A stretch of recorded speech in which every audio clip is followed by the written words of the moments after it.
नमस्कार दोस्तों।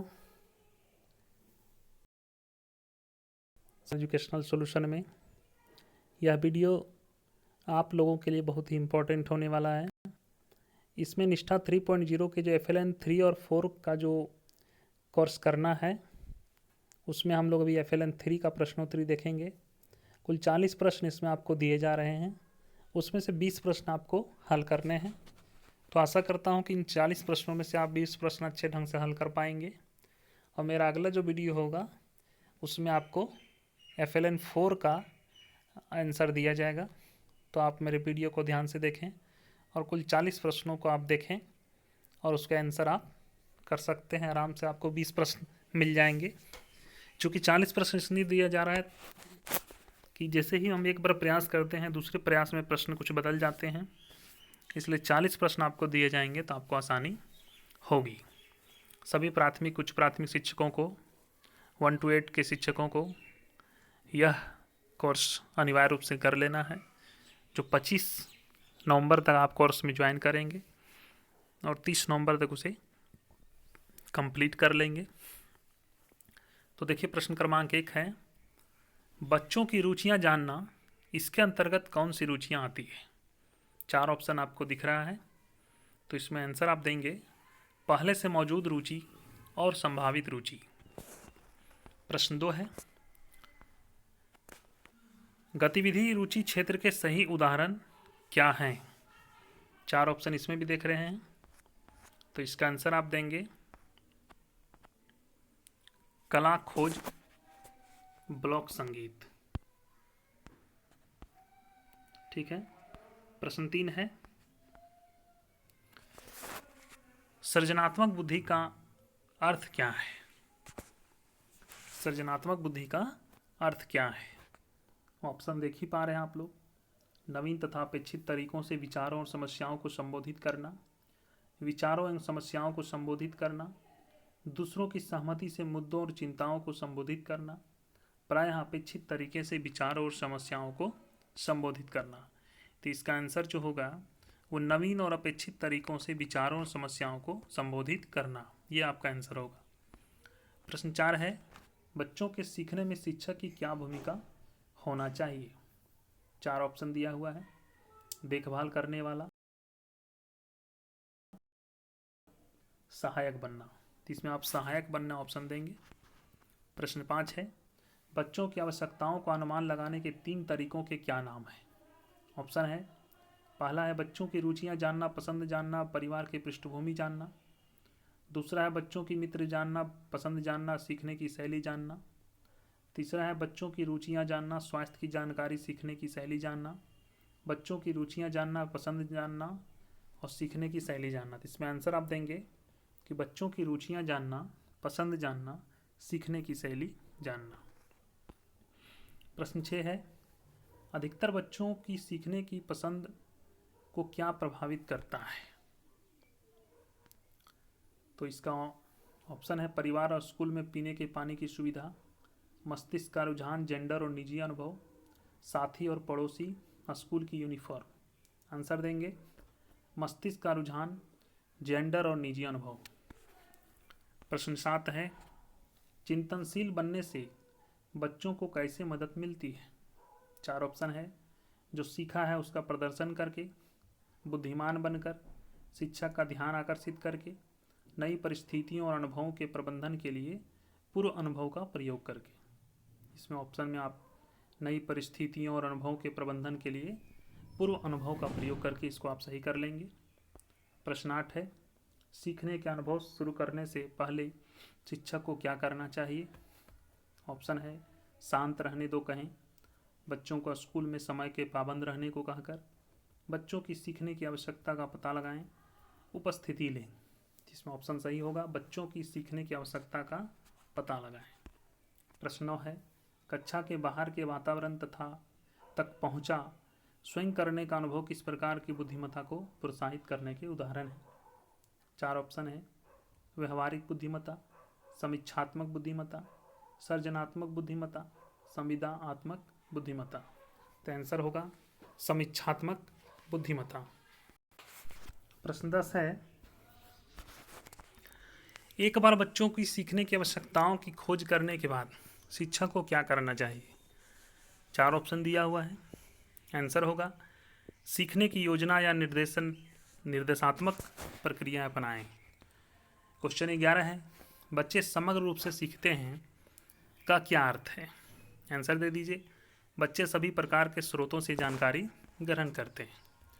प्रश्न 12 है, बच्चों की आवश्यकताओं का अनुमान लगाने के कितने तरीके हैं?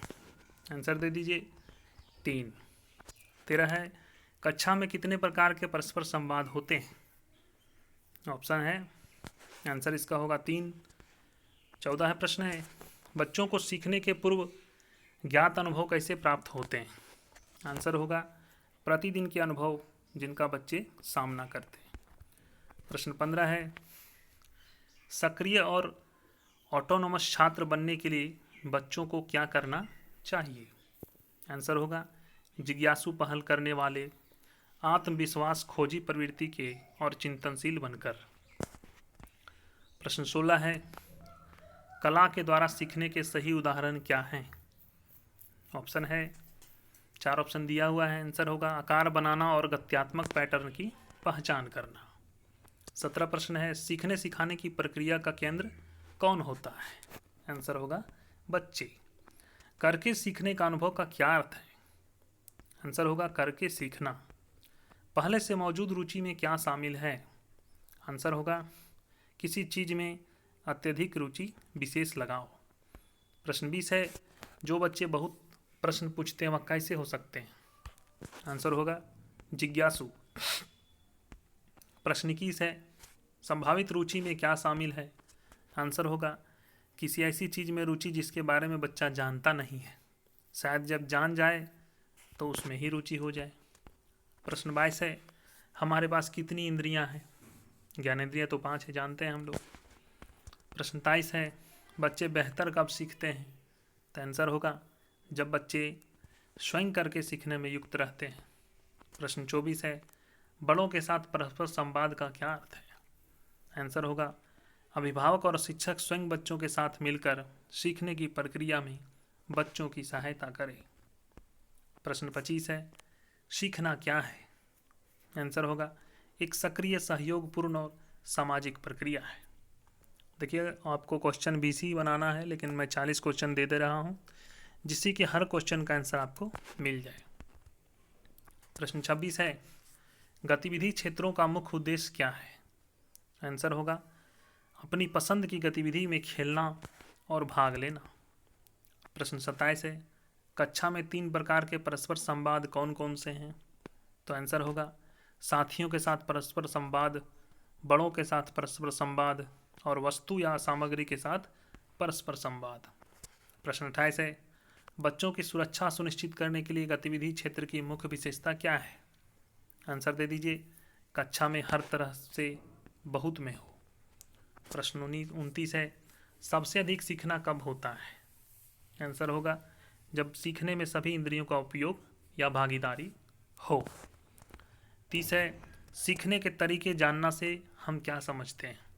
आंसर होगा निजी पसंद। प्रश्न 31 है, पांचों इंद्रियों के नाम क्या है? देखना, स्वाद, स्पर्श, सूंघना और सुनना। प्रश्न 32 है, जानकारी प्राप्त करने के 4 साधन क्या हैं? आंसर होगा दृश्य, श्रव्य, गति, संवेदी और स्पर्श। 33 प्रश्न है, उच्च श्रेणी की बुद्धि वाले बच्चे का क्या अर्थ है? आंसर होगा अक्सर विविध प्रकार से सोचने वाला। 34 प्रश्न है, NCS 2005 का पूर्ण रूप क्या होगा? आंसर दीजिए नेशनल करिकुलम फ्रेमवर्क 2005। प्रश्न 35 है, बच्चों के अलग अलग सीखने के तरीके और सीखने की गति किस के फल स्वरूप होती है? आंसर होगा जानकारी ग्रहण करने पर स्थिति की समीक्षा करने और निर्णय लेने के तरीके।